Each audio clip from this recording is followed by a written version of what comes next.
Sino magsalita? Ikaw? Ano muna? Tapos na kita. Okay, good morning, Philippine Confederation of Senior Cyclists. We're live here at MOA Ground on Rodotel on one of our advocacy, no? Padyak Bayanihan para kay Sir Del.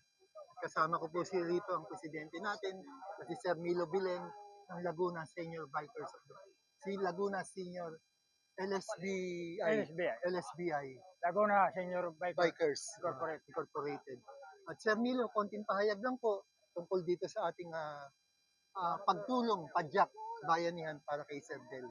Okay, salamat press. Ang press ng Philippine Confederation of Senior Cyclists. Ako si Milo, yung president ng Laguna Senior Bikers.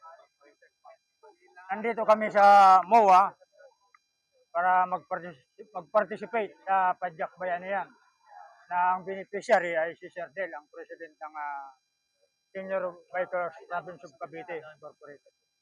So nakikisa kami sa event na ito para makatulong sa kapwa bikers, sa kapwa affiliated na bike group na affiliated sa PCCI.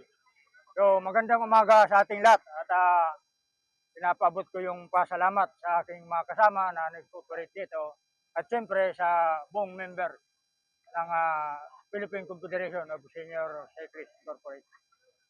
Okay, unang-una sa lahat, maraming salamat Sir Milo. Salamat din. Nakita-kita tayo ulit at mabuhay po ang PCCI. Mabuhay.